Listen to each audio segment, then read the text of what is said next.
All right, ready to dive deep into psychedelics? Yeah, let's get right into it. You want to go like full molecular level, see how they really tick? Absolutely. We've got research piled high here. Yeah. Clinical trials, molecular breakdowns, the whole 9 yards. We really want to grasp how these substances create these huge shifts in perception, emotions, and maybe even those therapeutic benefits everyone's talking about. Well, it's a complex world for sure, but it all kind of starts with serotonin. Serotonin. Okay, yeah. Isn't that the neurotransmitter? The Yeah, mood and happiness one? you got it. And here's the thing, it's not like psychedelics just pump up your serotonin levels. That's not how it works. It's way more targeted.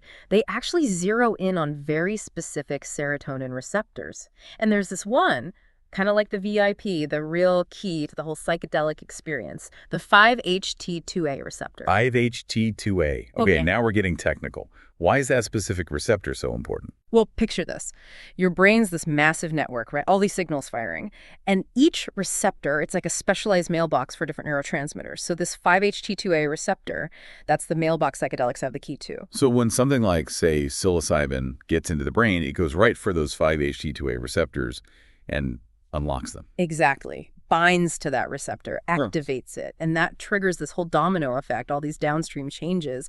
And there's a bunch of research showing this activation. It's essential, like no activation, no psychedelic trip. There was this one study, they blocked the 5-HT2A receptor using an antagonist. Boom, the psilocybin did nothing. Zip. No altered perception, no emotional shifts, like hitting a switch. Yeah, no 5-HT2A, no trip. That's pretty clear. Yeah. But there's this other thing, functional selectivity, right? It seems like different psychedelics, even if they're both targeting that 5-HT2A, they can give you slightly different effects. How's that work? Now that's where things get really interesting.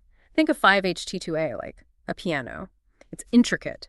And each psychedelic, sure, they're playing the same instrument, but they might play it differently. Some hit the keys hard, some soft, some play melodies, others chords. It's the same receptor, yeah, but they activate it in different ways, bringing out different nuances. Gotcha.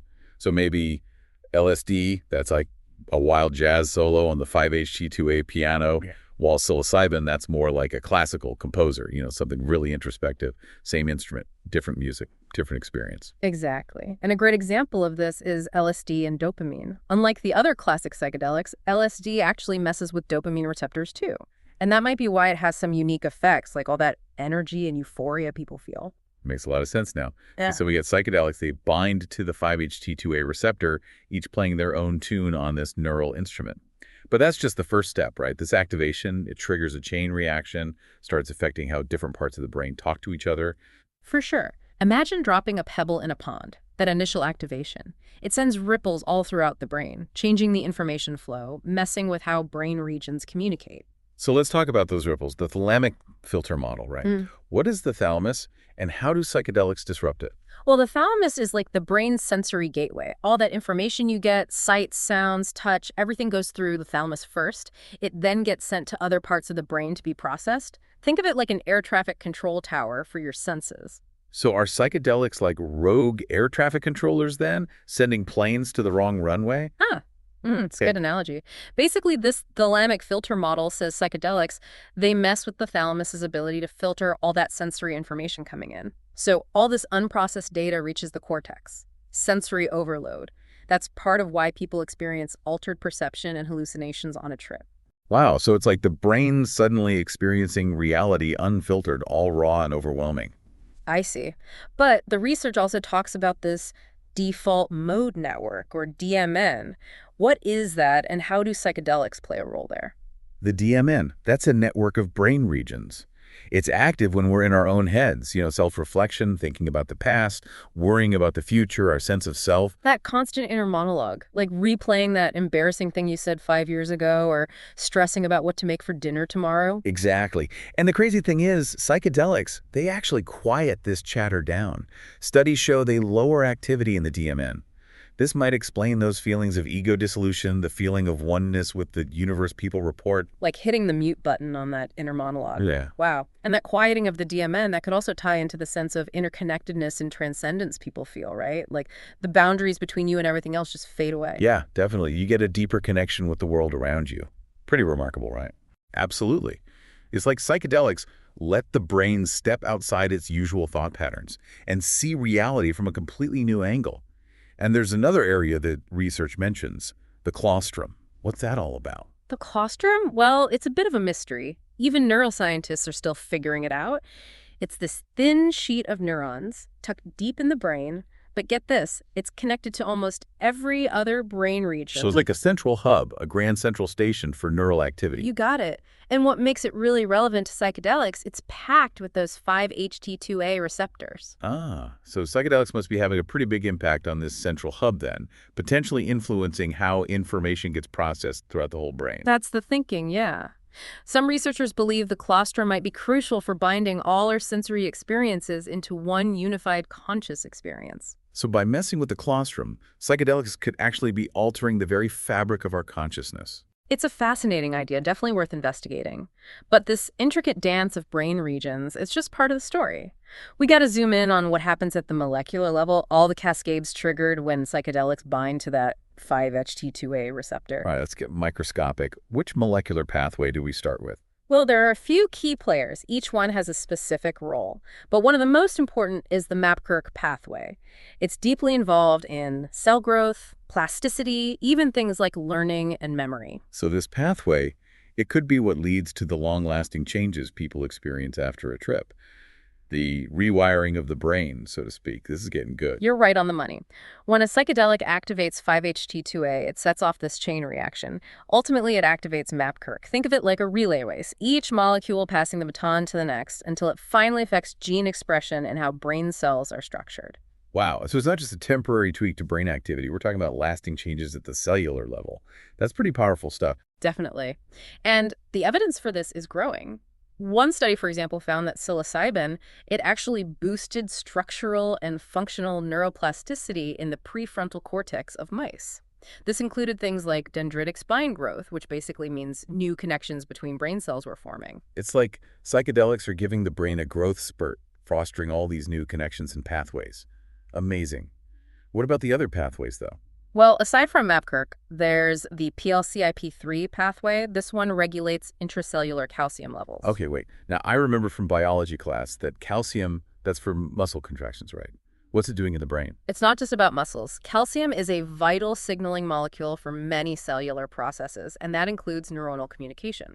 When psychedelics activate the PLCIP3 pathway, it can increase the release of intracellular calcium. Basically, it tweaks how sensitive neurons are, making them more or less likely to fire. Ah, so it's like fine-tuning the volume on specific neural circuits, making some louder, others quieter. Exactly. And this PLCIP3 pathway, it seems particularly important for why different psychedelics have unique effects. So functional selectivity is back in play here. You got it. All the classic psychedelics, they activate 5-HT2A, sure, but they trigger the PLCIP3 pathway to different extents. That could explain why, for instance, LSD causes more intense visual hallucinations than psilocybin. It's like each psychedelic is creating its own remix on the brain's soundboard. This is blowing my mind, but I think we need to take a break here. This is a lot to process. I agree. We've covered a lot of ground, but we're only just getting started. There's so much more to explore, especially when it comes to how all this translates into potential therapeutic benefits. I can't wait to dive into that next time. Welcome back. You ready to jump back into the psychedelic brain? Definitely. Still processing everything from part one, that 5-HT2A receptor, the thalamus, the default mode network, those pathways. It's a lot. It is, for sure. You're doing great, though. And remember, we're not just trying to understand how these psychedelics work at the molecular level, but how that translates to the actual experience, the potential benefits people report. Right, because it's one thing to talk about receptors and pathways, but at the end of the day, it's about how they affect people, right? How they think, feel, experience the world. So where do we go next? Well, we talked about how psychedelics affect specific brain regions like that thalamus and the default mode network, but there's also how they change the overall communication patterns in the brain. Okay, so zooming out a bit, looking at the bigger picture of how different parts of the brain interact. Exactly. And one of the key things here is functional connectivity, how different regions communicate, how they synchronize their activity. Imagine like an orchestra, all the instruments playing together to make this cohesive sound. Okay, I like that analogy. So if the brain's the orchestra, what are psychedelics? The conductor changing the tempo and dynamics? Good one. Psychedelics can definitely change the functional connectivity of the brain. That leads to those changes in perception, cognition, emotion, the whole shebang. So what kind of changes do we see? More connections between some areas, less between others. It's complicated. But research shows psychedelics can both increase and decrease connectivity. It all depends on which specific brain networks we're talking about. So it's not as simple as turning the volume up or down, more like rerouting signals, making new connections, forging new pathways. You got it. And this could have huge implications for how we process information, how we experience everything.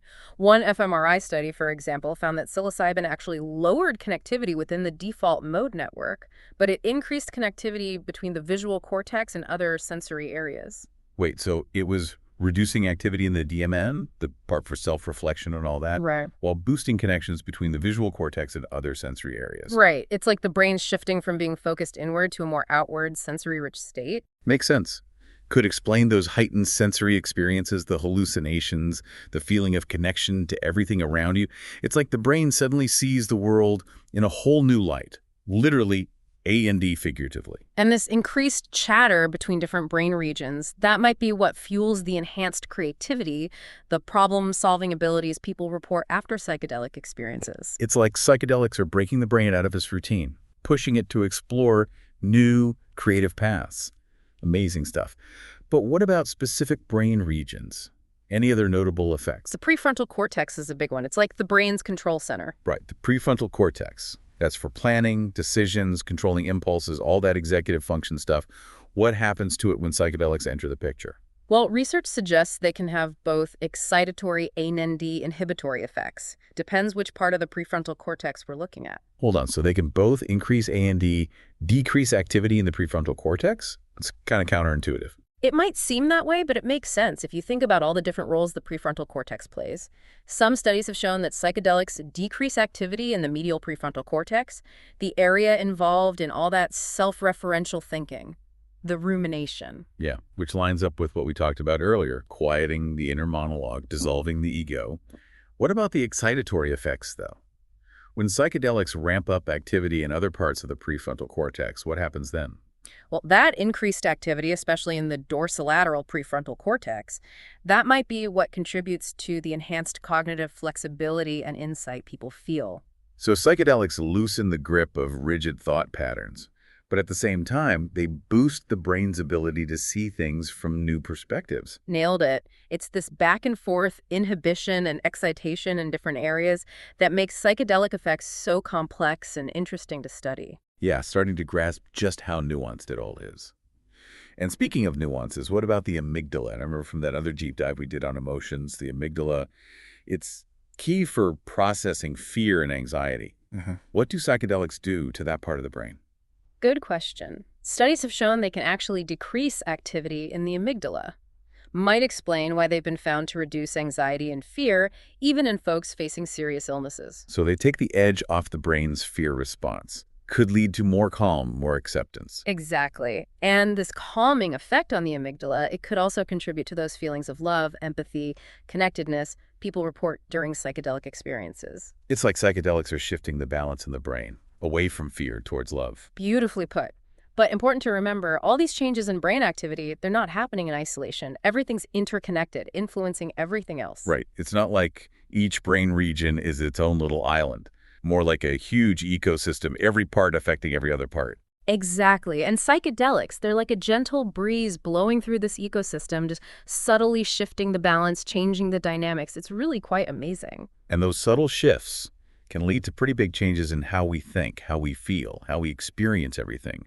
Mind-blowing to think that these tiny molecules can have such a huge impact on our consciousness. It is. And it brings us back to the importance of set and setting, something we touched on earlier.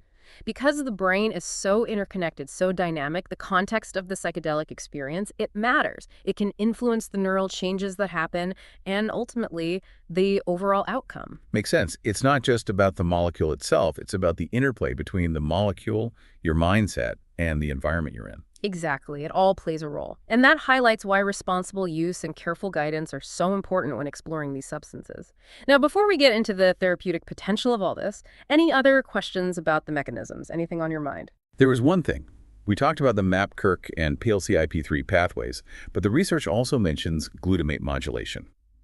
What is glutamate again, and how does that fit in? Of course. Glutamate, that's the brain's main excitatory neurotransmitter, plays a crucial role in stimulating neuronal activity. Like the gas pedal of the brain making things go, go, go? A great analogy. Now, psychedelics, they don't bind to glutamate receptors directly, but they can influence glutamate signaling indirectly through their actions on other receptors and those pathways we talked about. So behind-the-scenes puppet masters orchestrating the whole neural dance. Exactly. And this glutamate modulation, it seems particularly important for the cognitive effects of psychedelics, including the potential for enhancing learning and memory.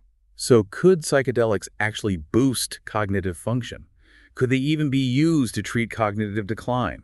The possibilities are incredible. It's an exciting area of research, for sure. Some studies have suggested that psychedelics might boost neurogenesis in the hippocampus, the part of the brain crucial for memory. That means the birth of new brain cells. Wow, a fresh supply of neurons. That's amazing. It is, truly. But I think it's time to shift gears now and explore the therapeutic potential of all this.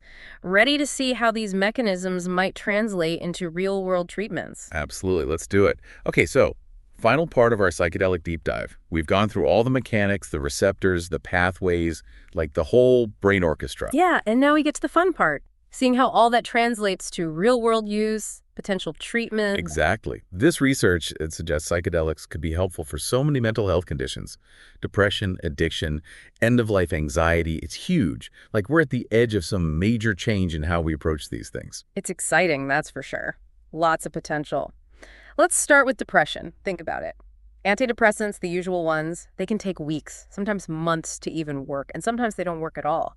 But psychedelics, they seem to have this much faster, stronger impact. Yeah, I've seen those studies. One dose of psilocybin, and people have significant lasting reduction in depression symptoms. It's wild.